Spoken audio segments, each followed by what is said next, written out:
Ireland is open to modest extensions of waivers on the movement of certain goods from Britain into Northern Ireland after the UK government asked the European Union to tweak post-Brexit rules. Foreign Minister Simon Coveney said. Mr Coveney was speaking ahead of talks on the issue next week in London between British Cabinet Office Minister Michael Gove and European Commission Vice President Maros Sefcovic, both of whom Mr Coveney said he was in regular contact with. I would be open to advocating for modest extensions of grace periods, Coveney told. Nevertheless, Mr Coveney insisted the protocol was generally working, highlighting that the volume of goods arriving into Northern Ireland ports was similar to this time last year, and he also rejected any suggestion that it could be scrapped after demands by DUP leader Arlene Foster, Northern Ireland's First Minister. Responding to a claim from Mrs Foster that he was tone deaf to unionist concerns about the protocol, Mr Coveney insisted he was just trying to be honest.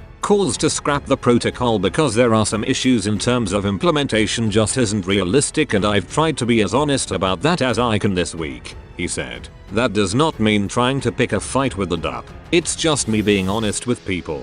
You cannot simply scrap an element of an international treaty 5 weeks into its implementation because you don't like elements of it. Speaking on Friday, President Ursula von der Leyen said the European Commission is exploring all flexibilities available within Northern Ireland's post-Brexit trade deal. She recognized particular concern around the health certification of imported food products. The DUP has vowed to scrap the Northern Ireland Protocol, which keeps the Irish land border open since the country follows EU regulations, following disruption to some supplies from the rest of the UK earlier this year. She told Northern Ireland Assembly Speaker Alex Maskey, "I can assure you that the Commission has been exploring all flexibilities available under the applicable rules of Union law and within the framework of the protocol, in order to facilitate the implementation of the protocol, whilst fully protecting the integrity of the Union's single market and customs union."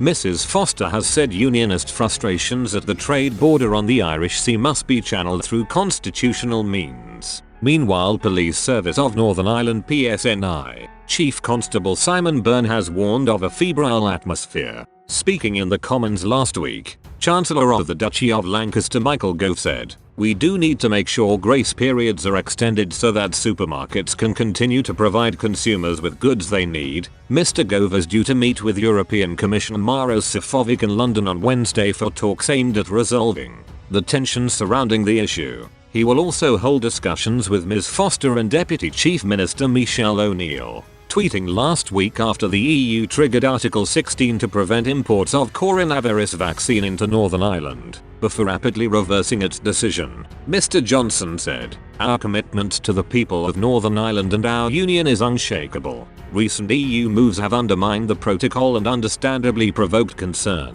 Let me underline that, now and in the future, Northern Ireland's place in the UK will be protected and strengthened," he added. What is needed is urgent action from the EU to resolve outstanding problems with protocol implementation, so as to preserve the gains of the Belfast Good Friday Agreement and ensure that Northern Ireland benefits from Brexit just like every other part of our United Kingdom.